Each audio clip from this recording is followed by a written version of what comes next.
let's see, we have Sharlene, Labore, and Debbie Matteson from Granite State Blues Society. Welcome. Hi, thank you.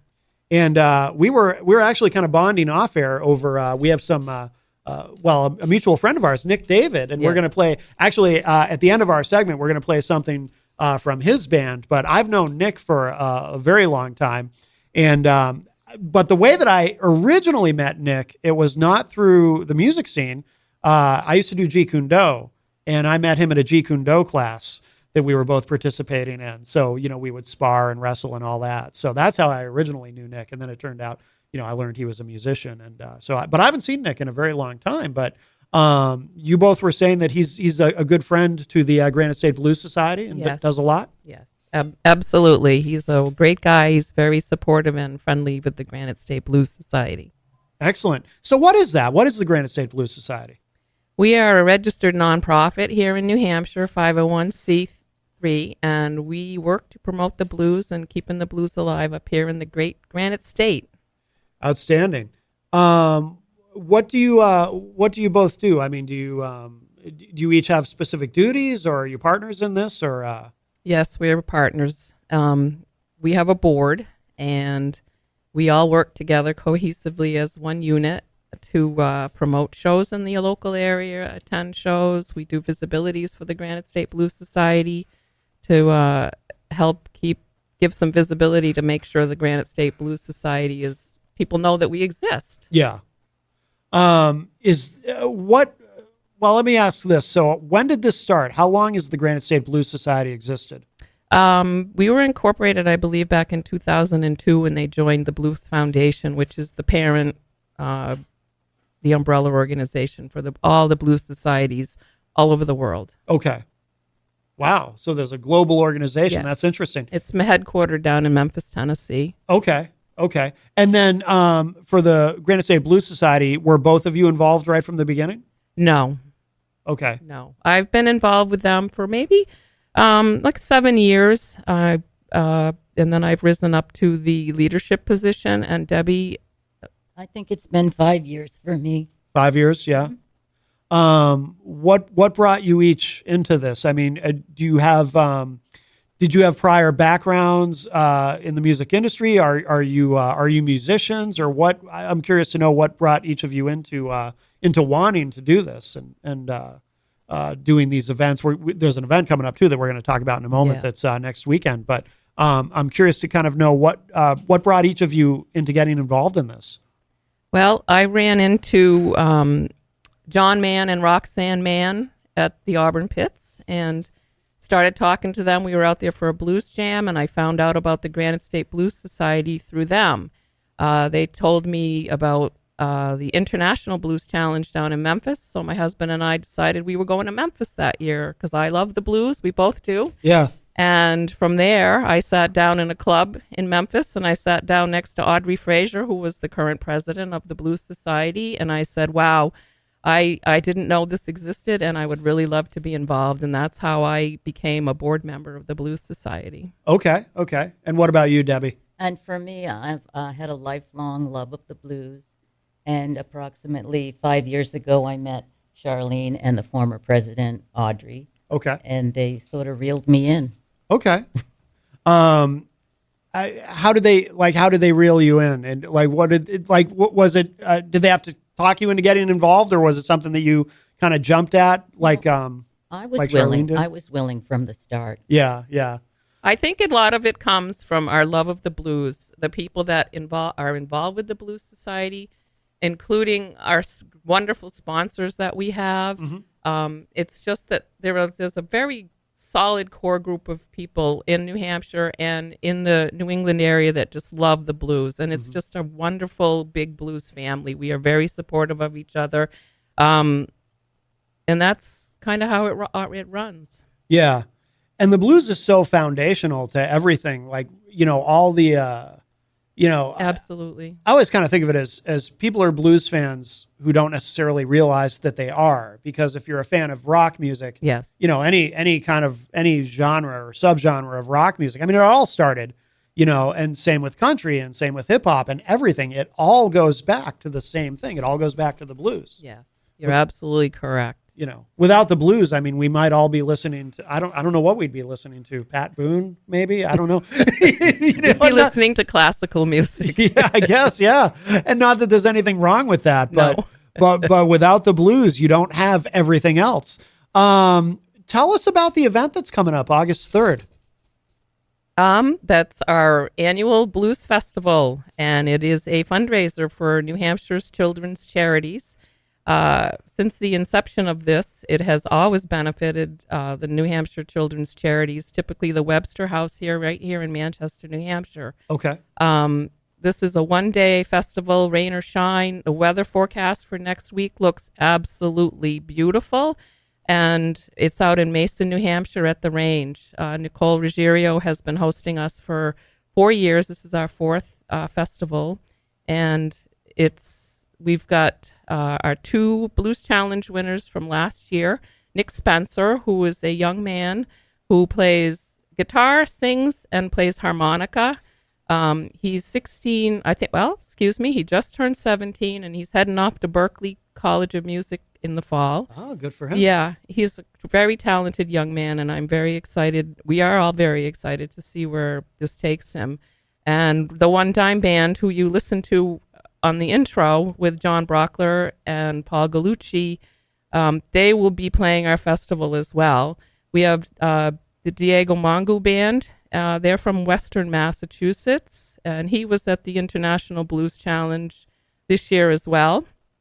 We have Cheryl Arena featuring the wonderful, lovely Queen of the Blues, Tony Lynn Washington. And we have the Knickerbocker All-Stars are coming up. And we have Nick David, the Wicked Lowdown. Outstanding. So we're going to do something. We were talking about this off air. We're going to do something special for our listeners. So if they want to go, they have to, so they can contact you. How should we, through social media? Would that be the best way? I think social media, if you would message us on our Facebook app, and that would work. So if you're the first one, you got to be the first ones. Is it 2, what are we doing? 2 tickets? 2 tickets. We'll give a pair of tickets. To get a pair of tickets, you have to message the Granite State Blues Society through Facebook and say that you heard this conversation here on this. You got to say the name of the radio show that you heard it on and the name of the station, WMNH 95.3 FM. But if you offer that information, the first one to do that, to message on Facebook, the Granite State Blues Society will get 2 tickets complimentary to this amazing event. And by the way, where is Mason exactly? What is it near? So I guess depending on where you would be driving from, it's down near the Massachusetts border. It's south of Amherst. Okay. I go 101. Yeah. Route 31. Oh, okay. Right by Monadnock Water. You just follow that down maybe 10 miles, and it's on Turnpike Road. It's pretty easy to find. Okay. So be the first ones to message Granite State Blues Society on Facebook. Mention this conversation on this radio show on this station, and you can get in. You get your 2 tickets. And now you said this is the 4th one. The 4th one that we've held in Mason at the range. Prior to this, it was in New Boston at the 4-H fairgrounds. Oh, okay. For many, many, many years.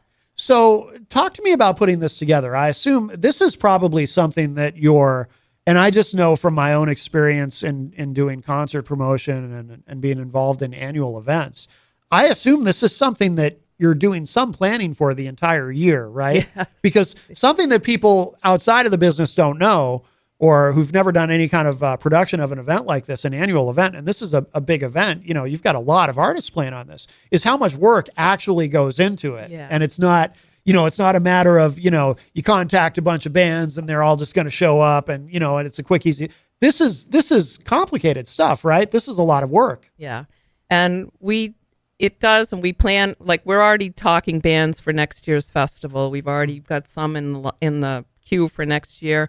We do start talking about this, and it's kind of, we are going to be in a little hiatus, I think, September, October, November, but we have to do a fundraiser for our Blues Challenge winners this year. and then we just start planning again for next year's festival. And it is a lot of work. And we do have a board member, Rachel Bernard, and she has been a fantastic asset for our board in terms of her knowledge about how, like you said, how all of these things come together. Yeah. And, many hands make light work. Yes, yes. How many people are on the board? You might have. We have 6. 6, okay. And how do you in terms of deciding who's going to play the festival? Because I assume you probably have a lot of submissions, right? Or people who contact you who say, "Hey, I've got a blues project we'd love to play." Yeah, it works that way as well. We do have people that reach out to us, but we always give a slot to our Granite State Blues Society Challenge winners. They will always be on our stage in the following year. And then we kind of look around at new acts and people that we've seen. Some people we see in Memphis at the International Blues Challenge that we would not be able to catch their act if we didn't go to Memphis. So I would recommend, if you want to go to Memphis and you want to get entrenched in a weekend of blues, go to the International Blues Challenge. Right. Would you say, is Memphis, Tennessee, is that kind of the mecca for blues right now in the United States, or are there other cities that maybe people wouldn't think of necessarily where there's a really hot blues scene happening? Well, I think Beale Street, Memphis is really the home of the blues. Is it? Yeah. Yes. But there are many, many other places. There's Chicago blues. I mean, we have. Even locally, we have a lot of fantastic clubs, but I think Milford and Manchester, we have a pretty vibrant blues community, and I apologize if I've left anybody out, but it's like trying to think of everything on the fly. Yeah. But I do, yes, it's kind of like the Mecca. Everybody goes there that wants to get deeply entrenched in the blues. Tell us about the challenge again, the blues challenge. I'm curious to learn more about that. Oh, yeah. Go ahead, Debbie. We hold a challenge every year. And there are 2 categories, solo, duo, and band group. We also have a youth category as well. Okay. And the winners will go to Memphis to represent New Hampshire in the International Blues Challenge. Oh, okay. How many people enter the challenge here? I think we had 6 bands this year. Yeah, it really varies year to year. We just had it May 19th up at the Bank of New Hampshire stage. They were very generous to host us this year. I would also recommend that people check out their website because they do have some blues shows coming up. But we do start making announcements probably in March or April for next year's challenge. Will be held. It's typically held in May. Okay. We just vet the bands, make sure they're blues. They do have to have some original music as well. It's favored. It's looked upon very favorably by the judges in Memphis. And then we just have a fun day listening to blues. Yeah. Do you know how many artists are involved in is in Memphis? Is that the international challenge? Or? Correct. Okay. So there must be a lot. It's held every January. Okay. Do you know how many? I mean, is it in the how many artists are in that challenge? Is it? It's in the hundreds. It is in the hundreds. Yeah. The first year I started going, it's amazing, and you really have to run from club to club and back and forth across the street to catch all the music, and then you start hearing the buzz on the street, like, oh my God, you got to catch these guys, and it's very exciting. Yeah. Does anybody ever approach the Granite State Blues Society who you have to? I don't know if turn away would be the right way of putting it, but something that I've always found kind of interesting, and speaking as a musician myself, is blues is one of those genres, and like I said, it's also the foundation of everything, but not everyone necessarily agrees on what qualifies as blues. You've got a lot of rock bands that are kind of blues based, and which is an odd term in and of itself because it's all blues based, right? But you've got some rock bands who have kind of a bluesy sound, who some might consider to be blues but aren't necessarily blues.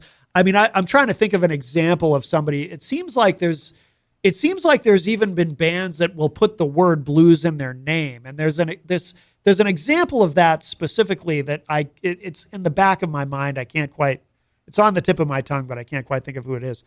But not everyone necessarily agrees on what is blues and what is more just blues-based rock. You know what I mean? Yeah. Do you ever find that where someone approaches you and says, hey, I've got a blues project, and then you listen to their music and you go, this isn't really blues, you know? Does that ever happen? Well, when we do have the Blues Challenge, we bring in 3 judges that have a very strong blues background. Yeah. None of them are board members. It's very, and you're right. Sometimes it is subjective, and yes, we've had a couple of people that applied this year that when we vetted the bands, because you don't want country rock up there, Right? And when it's a blues challenge and people are coming and anticipating blues. Yeah. So yeah, it does happen, and we very kindly and gently thank them for their interest. But we want them to make sure they're playing in the blues genre, because there would be no point in them, a hip hop singer coming in to compete in a blues challenge. Right. Matt Kirshner is in the Facebook live chat and says, Blues Traveler, LOL. Yes, that's who I was trying to think Okay. of. Perfect example. Yes, Blues Traveler. And again, you can understand why they would call themselves Blues Traveler, but it's not blues. I mean, he's got a harmonica, sure, Okay. but that's not all it takes, right? And you've probably had conversations similar with people about that kind of thing, right? Like, this isn't really what we're looking for here, you know? Yeah, it's typically only with the challenge, because we want to make sure that, listen, I'm not going to be critical of anybody. Right. I don't play an instrument, I don't sing. Yeah. And so I just kind of try to enjoy all of it as much as I can. But we keep our festival in the blues genre, we keep our challenge in the blues genre, and we will promote shows on our Facebook page about blues shows that are coming up. Blues jams, if you know of a blues jam, send it our way. We'll put it up on our Facebook page and our website. Yeah. Now, does the Granite State Blues Society, you've got the annual event. Do you do other events? I mean, obviously you promote other events that people are having, as you just said, but do you also do other smaller events throughout the year, or do you just focus on the one annual event? It's a big lift to pull the festival off the ground. No doubt. And yeah. then we move towards our blues challenge. We would like to do other events. We've talked about it. Having something else, but we haven't pulled it off yet, and that's definitely on the back burner for us. Yeah, it's a lot of work. There's a lot of opportunity. There's so many good blues musicians in this area that we are very fortunate. You can always find a show. Oh, yeah. Oh, absolutely. We also do a couple of fundraisers for our Blues Challenge winners to help defray their costs to Memphis. Oh, excellent. Forgot about that. Thanks. Yeah, that's great. Yeah. And tell us again about, you mentioned Webster House earlier. Yes. Can you tell us more about that? Because, certainly living in Manchester, I'm aware of the Webster House. I've heard of it. I don't really know much about it, though. And many of our listeners probably don't know either. Yeah. The Webster House, I can't tell you how long they've been established, but it is a home away from home for children who need to be out of the home through no fault of their own. I don't know why they chose that charity way back in the past, but last year we were able to donate over $5,000 to them, and they were able to purchase a nice big brand new professional high quality gas stove for their kitchen, because they're feeding lots of kids and they do cooking. They teach the kids how to cook and do things like that. It's a really well established children's home here in New Hampshire. I believe this year we are going to bring in the Nashua Children's Home as well as one of our beneficiaries of the festival. Excellent. Are there other charities involved too, or no? Webster House is Webster House focus, has been they've been the focus over the years, and we've, like I said, decided that the Nashua Children's Home, we're bringing them in as well. Yeah, excellent. And the number of artists. So, how many did you say 7? How many artists are performing at the festival? I forgot Prakash Slim is going to be there. He was the latest edition. Ah. Do you have them counted? I One, do. 2. 4. It's a lot. It's a full It's day. like 6 or 7. Yeah. Yeah. Excellent. Has it always been that many from the beginning, or is this something that's kind of grown over the years? Well, we do try to keep it. It's a one-day festival. We try to get the gates open at 12. The last act will be getting off stage about 7:30, about when the mosquitoes and the bugs start coming out. Yes. So that's we definitely don't want to be there into 8, 9, 10 o'clock at night because it's a big lift. It's a long day. Yeah. We have a lot of fun doing it. It's very enjoyable. And when it's over too, it must be kind of a relief, right? Oh, tremendously. But very satisfying. Yeah. And it's cool that, you're raising money for Webster House with it. Yeah. And that's amazing. Yeah. Do you so there might be people listening who either don't know a lot about blues music or maybe kind of used to be very, either listening to it a lot or playing it, maybe musicians who maybe kind of fell out of the scene a bit. Do you ever, I'm sure you have conversations with people sometimes where you have to kind of direct them at maybe resources to learn about blues artists and about the genre? Well, we do have a blues education portion of our blues society. Okay, that's what I was wondering about. Yeah. And tell us about that. So Rachel Bernard actually took that over when we lost one of our board members who was headlining that. She's brought some Jimmy Carpenter into the schools. I believe was it Sauhegan or Milford. Jimmy Carpenter's you know more about him than I do. He is a singer and saxophone player who. I'm sorry. Oh, she's just telling you make sure you talk directly into the mic. Yeah. Oh, I forgot what I was saying. Yeah, so Jimmy Carpenter he plays horn, and he went into the school. I wasn't there, but she did bring him into the school. We've done stuff with Easter Seals, doing a blues ed program with them. I haven't been involved in that, so it's not something I can speak eloquently about. Yeah, there's definitely that portion of what we try to do. Yeah. Excellent. Are you already? Well, actually, let me ask it this way. So, what's the best way? Say there's somebody listening who would like to submit something for the Blues Challenge in the future or next year's, because as you mentioned, you're already, and that's how it works, right? When you're doing an annual festival, you've got to be thinking ahead, way ahead. You're already thinking about next year, right? Yes. So for people who want to submit something, maybe they want to get in, or maybe they just want to get involved. Maybe they want to volunteer for the Granite State Blues Society. What's the best way for people to reach out to you? They can check out our website, granitestateblues.org. We also have a Facebook page. So reach out, get in touch. Yeah. Excellent. And are there, because obviously, we have people who listen online from other places. I assume there's other variations. You probably don't know offhand, but I assume there's other organizations, probably in every state across the country, that has does something similar to what you do in terms of promoting blues music and educating people on it and festivals and events and whatnot. And if they go to the Blues Foundation website, they can, if anybody's listening in from, say, Illinois, you can find your blues chapter. Yeah. I've been out in Pennsylvania and went to a blues jam and directed a young man to I said, you got to find your local blues chapter. You have to go find them and introduce yourself. Most of the states have them, I believe. Yeah. And that's that organization you were talking about too is international, right? It's the parent one, the Blues Foundation. Yeah. They have a website. They are the ones that host the International Blues Challenge. Okay. Yeah. So there's no shortage of resources for people. No, online absolutely not. And wherever you are in the country or in the world. Yeah. Right. Does that ever surprise you when you're, in terms of thinking about, wow, there's actually other countries where this organization is operating and there's actually blues. Like, it's funny to think about in a way, right? Like maybe, I don't know, France, is there a blues scene there? There yes. probably is, yes, right? Yeah. There is. There's, And I remember being surprised the first time I did go to Memphis. There were blues players there from Japan.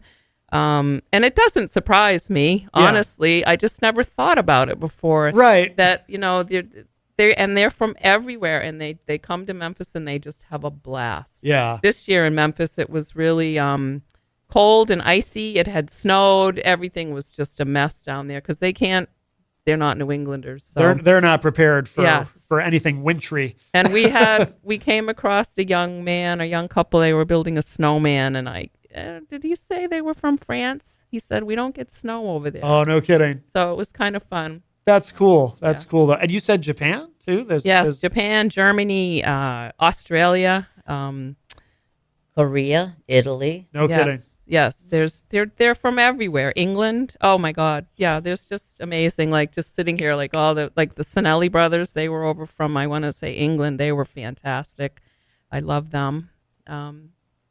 Outstanding. Yeah, that's really cool. Yeah, because we think of blues as being, an American, and yes. this is where it started. But the blues roots are from, yep. But music is so, a music scene in any genre can happen anywhere, and I think the internet has a lot to do with that too. Yeah.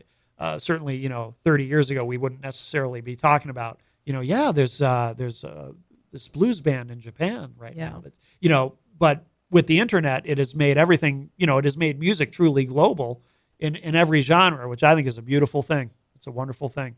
We got to start to wrap up this segment, and we are going to play something from Nick David's band. But remind us, actually two things. One, we got to remind everybody, if they want a pair of tickets, you can get a pair of tickets to the event August 3rd. But what you got to do is contact on Facebook, Granite State Blues Society. And the first one to do that, you got to mention this conversation on this radio show, on this radio station, and you can get a pair of tickets to the event. What's the official name of the event again?